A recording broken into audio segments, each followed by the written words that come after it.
Hey, what's going on, everybody? This is Aaron Hilliard from Mushroom Wonderland. I'm here with Sidnee Ober-Singleton. It is the middle of summer. It's July, and it's like going to be a hot day, like 90 degrees. Oh, yeah. But we're still finding things to do with mushrooms. So what are we going to be up to today? Mushroom dyeing in a number of different incarnations. Come with us to dye some fabric in Mushroom Wonderland.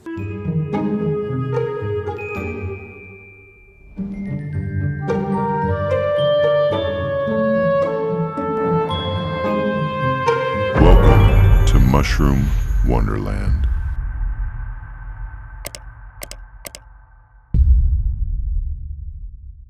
There's definitely like a dying to get started pun in there somewhere.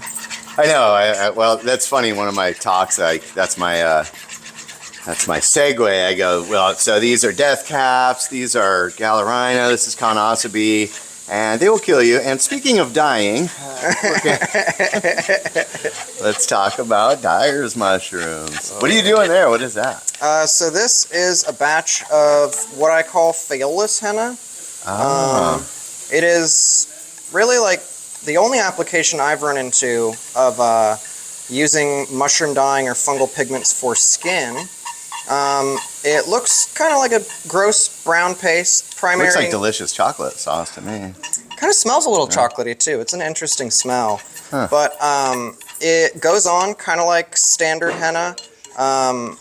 Brown, visible, you get to see your lines, and then once you wash it off, you're left with fluorescent marks only visible under black light.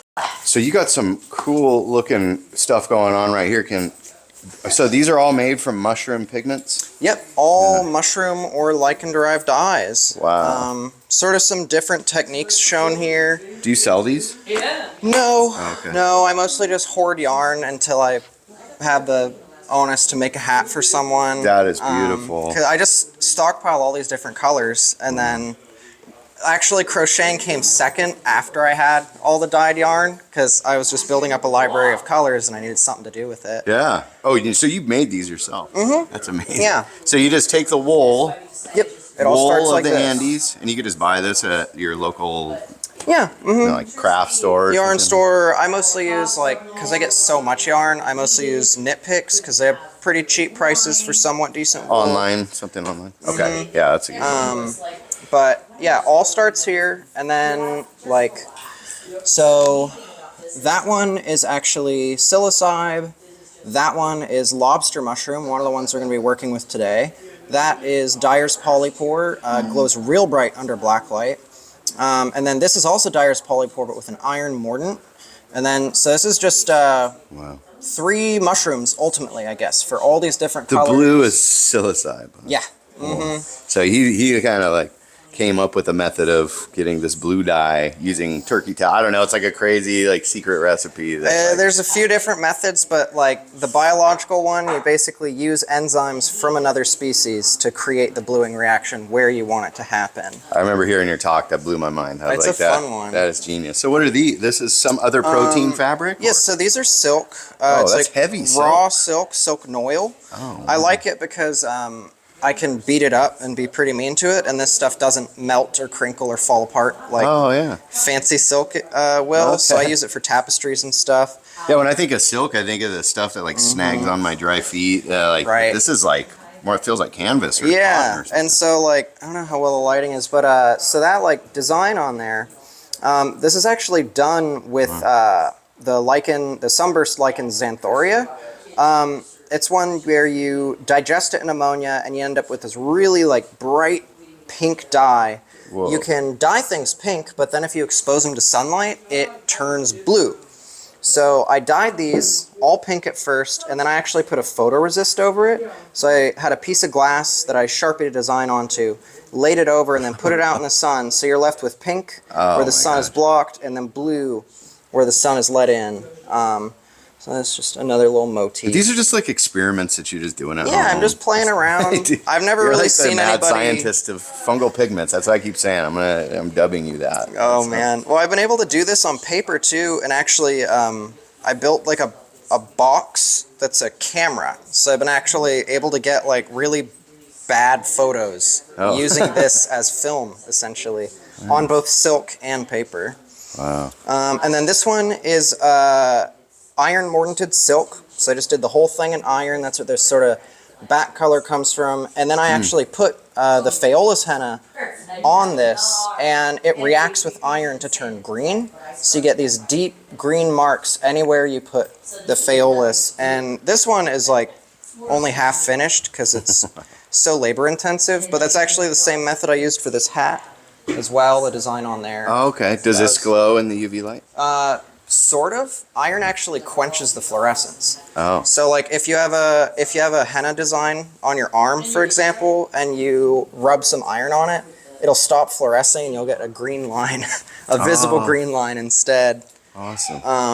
But this is all drawn with mushroom pigments, fungal pigments. By hand. And then Really this cool. one was red dye quartz, just a standard dye pot. It was my first experiment with stitch resist.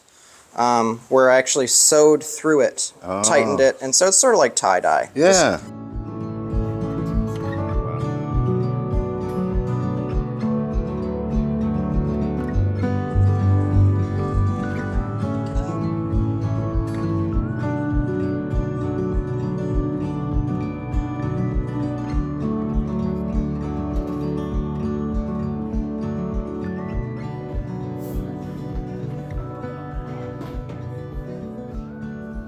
Here, what do we got? I like compiled a bunch of stuff.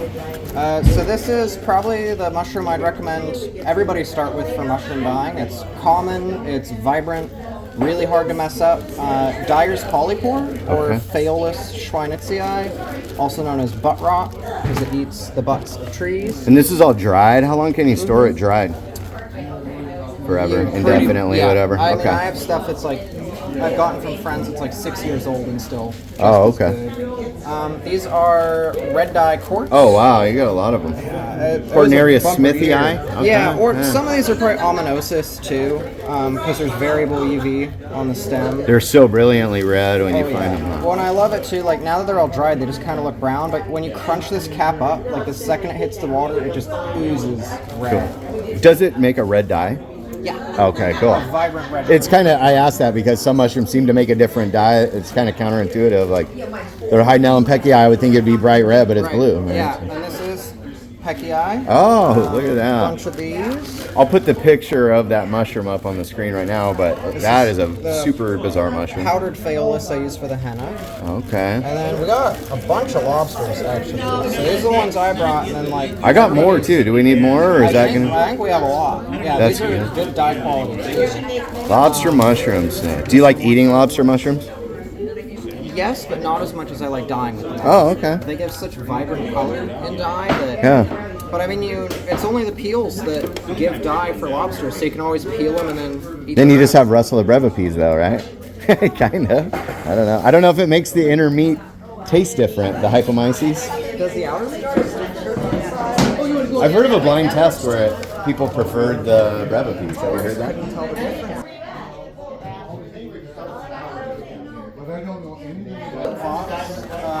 How many do you think I should get ready to go? So you got some of these scarves. What are you doing with these? Scouring. So between manufacturing and also just the natural spinning of silk for cocoons, there are coatings on the fiber that can either lead to like no uptake. Sometimes they put like kind of a plasticky layer on it, and that can result in like totally failed dye. But then also with like raw silk, there's I think it's called cerumen, an actual like coating that the silkworms leave on it. Scouring is basically where you wash it. So you're taking it all the way down to like raw silk, so that your dye can get right in contact with it. Are you washing with soap or? Pretty much hot water and just a smidgen of soap. Too much soap, and you can affect the like lay, the weft of the fiber. You can make it a little crunchy or weird. So just like water that's a little too hot to the touch and a tiny bit of soap, just barely enough you see bubbles, and then you just let it sit. Oh, all right. Scouring. I've heard that term, but never knew how to do it. It's especially important with wool as well, because like there's lanolin, like natural sheep grease. Sometimes they add lanolin back, and then if you have like superwash or something, there's all kinds of weird coatings to make it less shiny, more shiny. So you always want to scour. Cool. Just getting these numbered in. All right, welcome everybody to the 92nd annual KPMS picnic. No, I'm just kidding. I just made that up. I don't know. We don't know the exact number, but today, the last 2 years we've had chefs that came and cooked us good food. 3 years ago, we had a workshop by Alyssa Allen, who does mycopigments.com. And we're going to be kind of on that same theme this time with my friend Sidnee Ober-Singleton, a mycologist from Eugene, Oregon, who I like to call the mad scientist of fungal pigments, because he's figured out how to do all this really cool stuff with the fungal dye. So with no further ado, I'm going to pass it over to Sidnee, who does this workshop, travels around the country and soon the world, talking about how to do this. So we'll all get our own handkerchief at the end of the deal if we can all play along. So hand it over. Thanks, Sidnee. Generous, amount of dye mushrooms that got brought. I apparently didn't even really need to bring any. You all have been stockpiling them for a bit, apparently. But really happy to be out here. This is one of my favorite things to do. I get to talk about, well, fungi for one. I'll talk about fungi all day. I get to talk about cool things to do with fungi, and then I get to go as far into the chemistry of it as anybody wants to hear. My forays into various parts of mycology are kind of all over the place. The only ongoing theme is fungal sexuality and genetics, which actually plays out into everything they do. Their enzymes, their ecology, their pigments, their medicinal metabolites. It takes me all over the place. And mushroom dyeing has been a really good place to explore one of their sets of metabolites, what we call pigments. They all have different colors. And I get to rope people into it because you end up with bright colors or fluorescent skin or hair or all kinds of different things.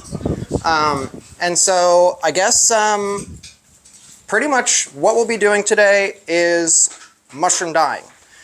My definition of mushroom dyeing is the use of fungal pigments. So a pigment is a colored compound, and fungi produce every color under the sun. Now, typically when you hear mushroom dyeing, you're hearing it in the context of textiles. So like yarns, silks, things like that, felt, like raw wool for felting. If someone just says mushroom dyeing, generally what they're going to be talking about. But the general use of pigments, anywhere you can use pigments, food coloring, hair dyes, fluorescent markers for microscopy, all kinds of different places that pigments can end up. Really, anywhere you can picture a color, you should start thinking of whether there's a fungal pigment that might be able to do that. That's sort of how I've ended up on down these weird avenues of using fungi for things. And then the textile is a real great way to connect with people on it and sort of rope them into the wider world of mushroom pigments and chemistry.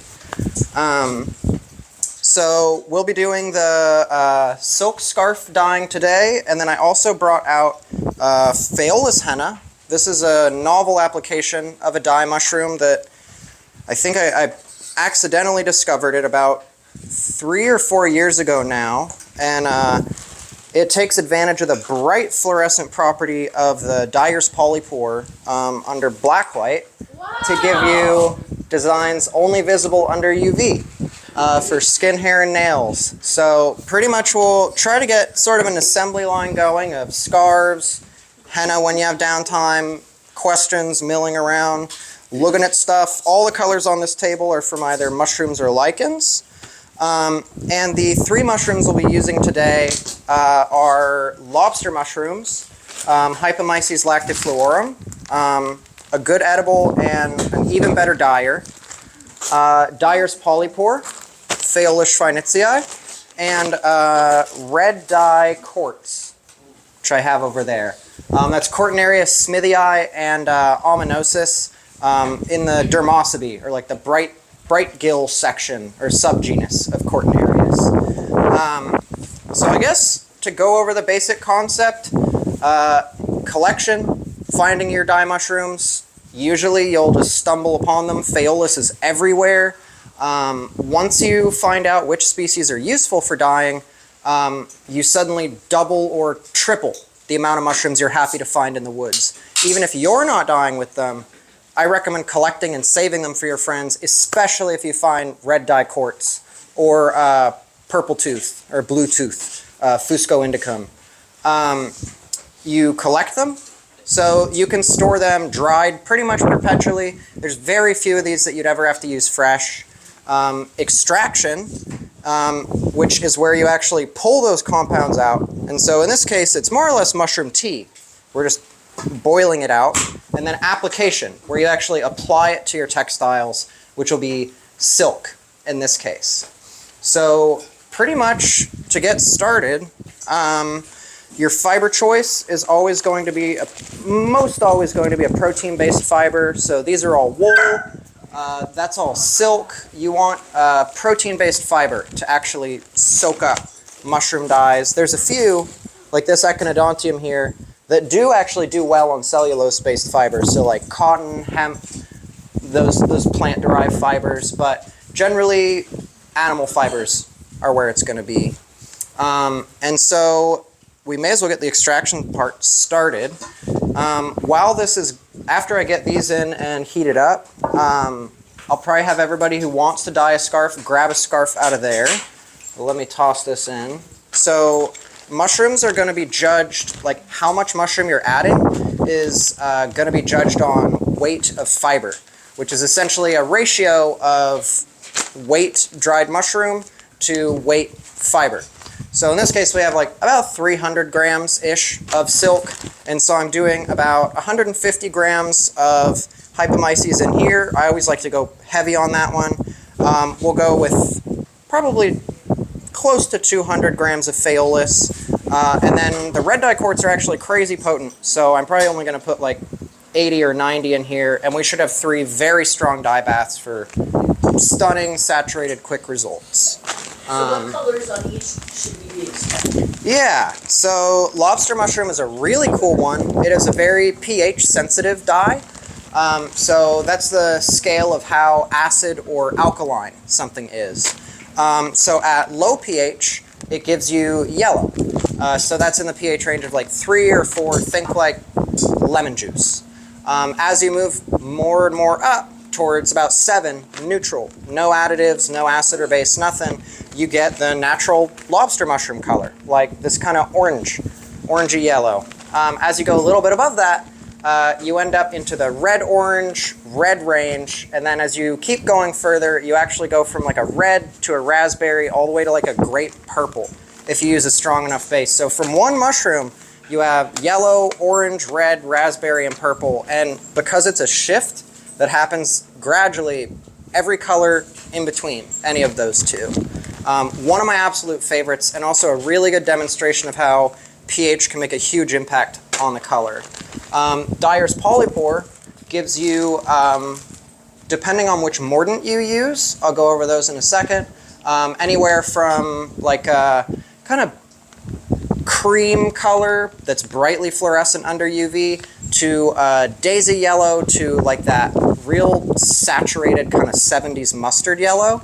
And then if you use iron, you can get greens, grassy greens, all the way through greens that are so dark they're almost black appearing.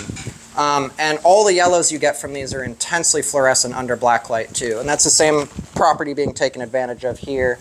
And then the red dye quartz, the reds you get from lobsters are kind of like cooler reds. I guess you can often tell there's like a little hint of a raspberry in there. The red dye quartz give you very much like a warm tone of red or orange if you mess with pH a little bit. If you get the pH real high on those, you can get that same sort of purple tinged red, but red dye quartz are so sparse, so hard to collect that I always want to go for that classic like Cortinarius perfect red that you really only get from Smithii and the red gill dermosity. So I'll go ahead and toss these in. We'll get these warming up. Let's go ahead and... What's the volume of water you're using? You're putting in a certain quantity or weight, but does the volume of water have an effect? So there's probably a point where you could dilute it so much that things are just going to be happening slowly. But in general, the dynamic is the two are mutually attracted, so they will remove it from the solution. You'll be able to actually see as your textile gets more colored, your dye bath will, the term is exhausted. So you'll see it lighten up. There's probably a tipping point there, and it definitely slows down the more you have it diluted. But in general, I go for enough water to make sure whatever I'm dyeing is like freely floating and suspended. Just so that, you know, if it's kind of crammed into the bottom of the dye pot, you're going to get more of like a tie-dye effect, which might be what you want. I do have some twine for people to tie if they so feel. But we'll go ahead and I think we'll call this one the lobster pot. And so I've pre-weighed these. And this is actually, I combined a little of everybody's lobsters that were donated. I didn't want to use all of someone's, but we all get to contribute to the color now. And so there are some mushrooms you want to be really careful with temperature on. The teeth fungi, if you get them like above 170 Fahrenheit for too long, you'll just destroy the color. So normally those would give like a blue or like a seafoam green. If you get them too hot, you'll end up with a brown. None of the mushrooms we're using today are particularly heat sensitive, but what I've done is pretty much get these right below a simmer, and then we're going to just up the temp carefully from there. So I'm going to top that off. These are like my ultra lobster peels. Conveniently, it's only the peel of the lobster mushroom that actually contains dye. So you can peel them and then eat the inside if you want. And also, it's the most rotten, nasty lobsters that give the best dye. So if you're out there, you make the season a little too late and you're disappointed by all the rotten lobsters you're finding, all those ones that are like gushy, smelly with like the red and purple tones, worth their weight in gold. So, if you're getting these fishy things and you can't quite get to it, can you freeze it or dry them? Is it still good? Or just put it in a Ziploc and forget about it in your backyard and it'll get even better. At a certain point, the peels just fall off. And do I have to, on the lobsters, since it's only the peel that's the thing, do I have to account for that when I'm measuring it out and weighing it out? I recommend peeling them while they're fresh and then drying those peels down and then going by the weight of the peel dry. Drying not only lets you store them, but it also is just kind of a more consistent weight metric than fresh. But generally mushrooms are like a 10-to-1 ratio. So like 1 gram of dried mushroom would be like, or 1 gram of dried mushroom would be 10 grams of fresh mushroom, roughly. These are beautiful. For Phaeolus, like young to middle-aged is definitely best. So these still have, you can see that yellow color to the pores. That's perfect. You can get dye out of the like year-old cardboard ones you see, but it'll be more of an impure yellow. It'll be more of like a orange yellow or yellow brown.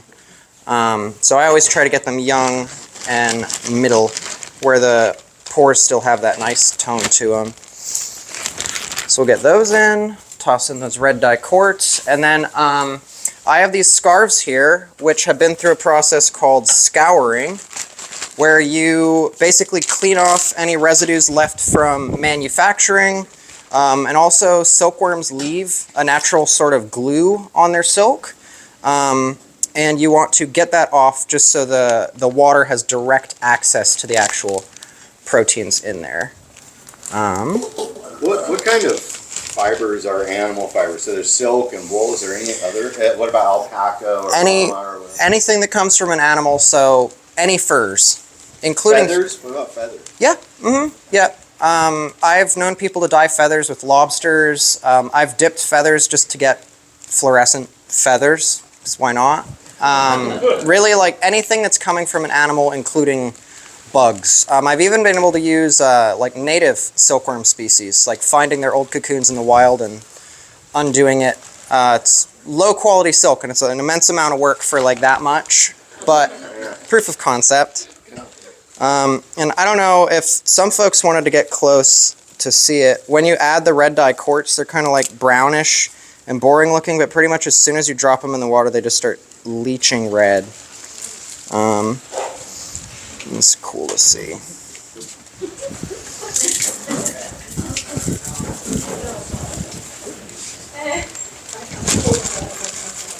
soon as they get wet.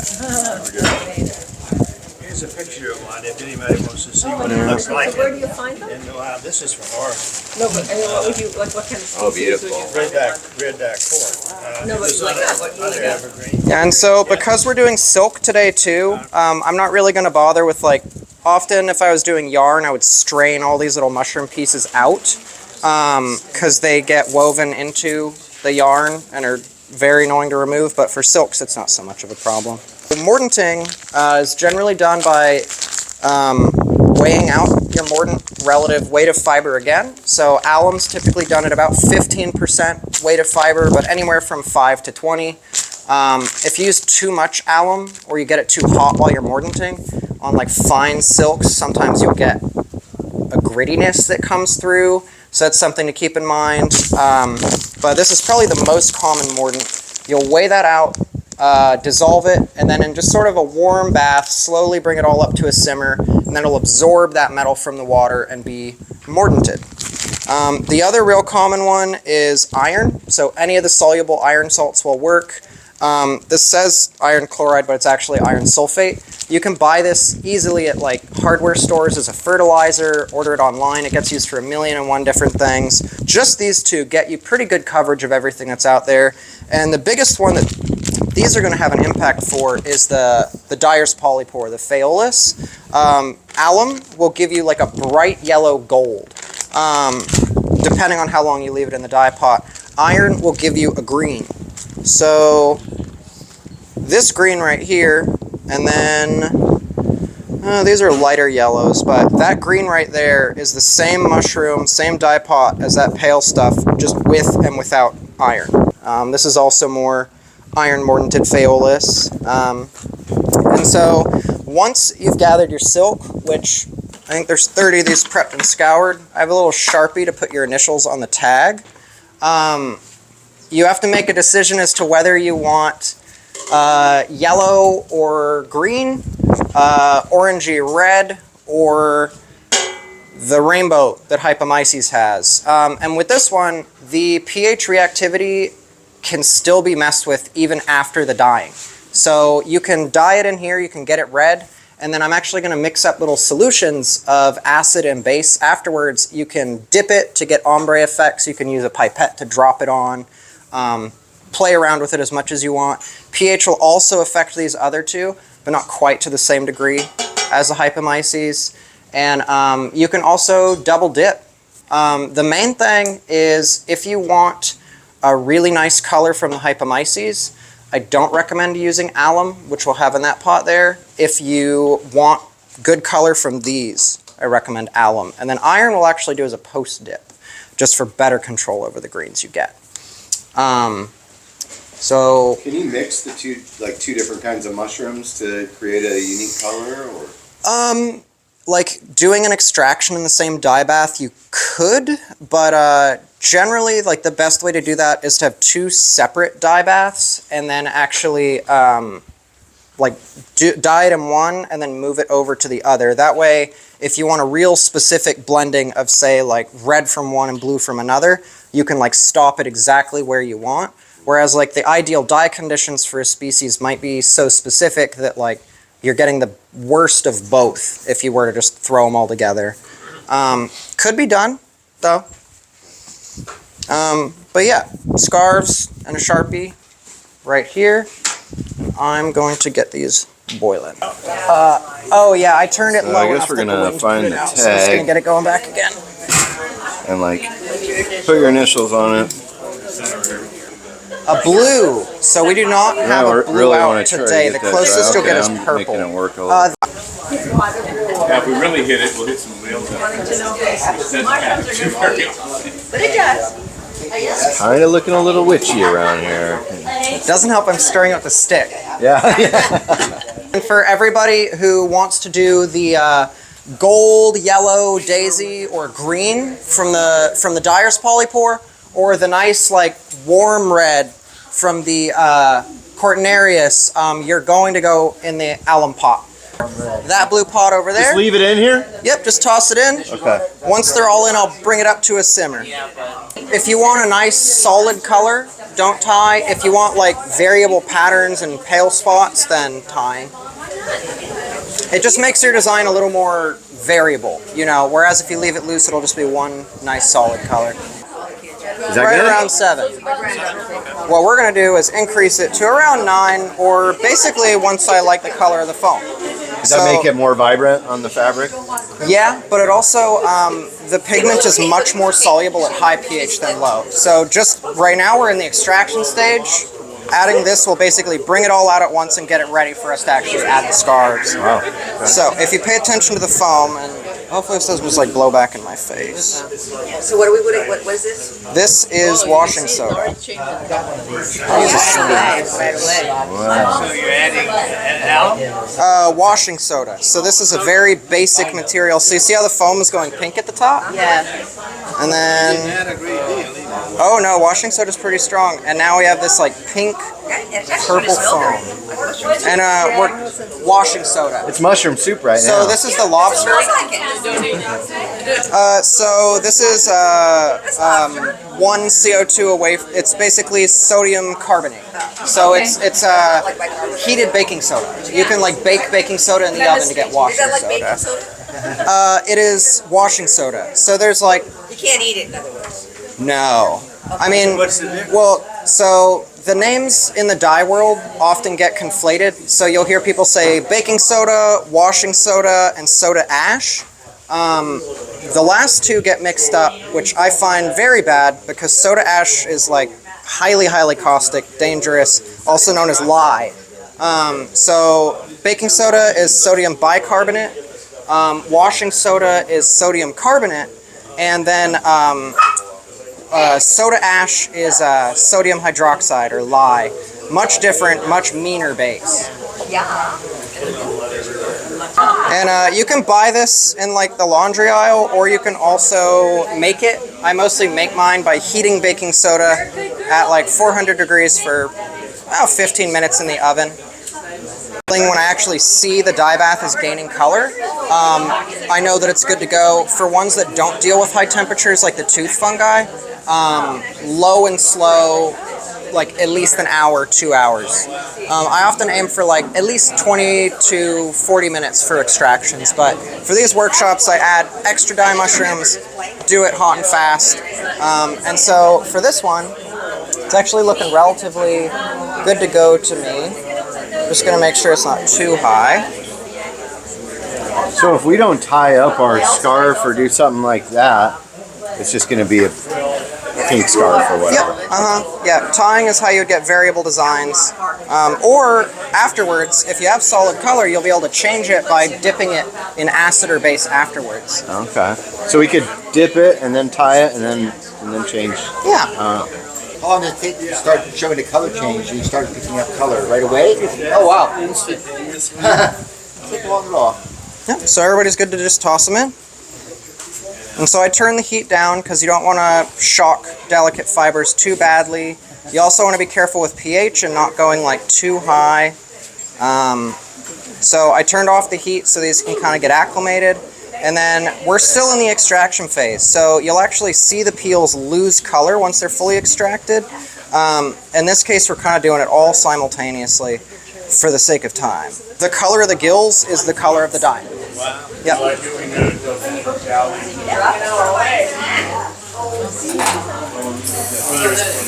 Can I grab this?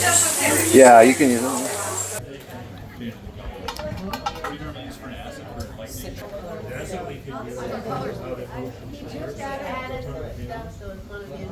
Here's a Cortinarius. Yeah, it's crazy strong. Ooh, nice.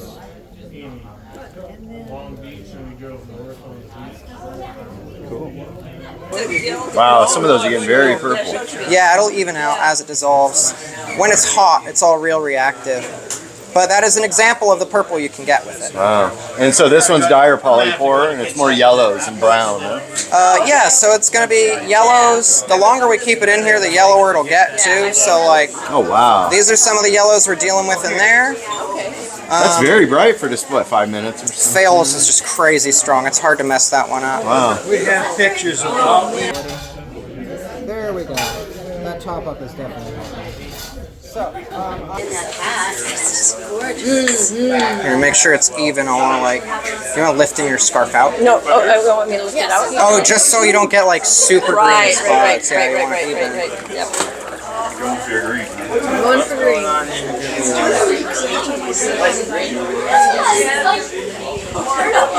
So the longer we let them sit, the darker the colors get, basically? Yep. Pretty much all across the board. It's definitely possible to let the phaeolus sit so long it's like almost a brown yellow. Ooh, doing some wool yarn. Is that what it's called? Wool yarn? Yep. So that's like 7 minutes. Beautiful. Fast. Phaeolus. Yeah, I think that's probably good. So does like the chunks of the fruiting body get all mixed into it? With these ones, it's pretty big chunks, so it'll come out as it dries. Make sure it is 9 Now I was thinking like dipping half of that in the thing to like change it green or whatever. That'd be awesome. Yeah, the one that's got all that got a knot on it? Yeah. Mine. Yeah, that Tied. could All right, here's the big reveal of my tie-dye attempt. Oh, dude, it's working. I could tell already. Yeah.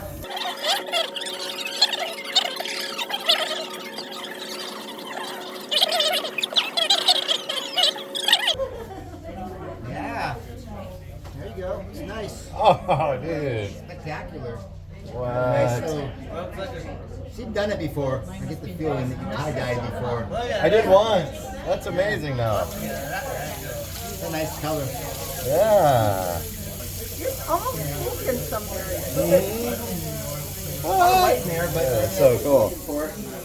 So cool. Check that out.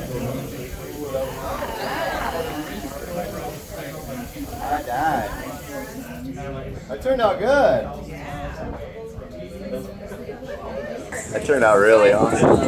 And that color is red cornerius? Very cool. Very cool. Wow. Nice. So what one is this? This is dyer polypore? Yeah, yeah. That's really cool. And then you put it in here to make it green? Oh yeah. That is awesome. Wow. Lobster. This will go more towards purple with base. So just the center here. Washing soda. So you get more of that raspberry tone coming through. Oh wow, look at that. That was like instant. Oh yeah. That is awesome. Whoa. And then acid on the corner. That's cool. Whoa. So if you dye yours with lobster, this is the color change range. Well, I want to start over. And the Cortinarius will do this too, though not as dramatically. But yeah. Sorry to these. I wanted to show off like what they did. Those are both over here. Here's the base bag. I think I'm done with the cool. base. Nice. Yeah. So the orange was the base? Yep. So that's why I like to get like a nice base color with the lobster, and then you can dip and manipulate it afterwards. And it's fully reversible too. If you didn't like these corners, you could dip them in the base. So you could do whatever you wanted. Hey, so thanks for doing the dye workshop with us today. Super duper cool. If people want to contact you, how do they get a hold of you to do a workshop with you? I would say you can message me on Instagram at morchophile, Morchella like the Morel genus, and then on Facebook, just my name, Sidnee Ober-Singleton. Awesome. Thanks again, man. Thank you. Much love.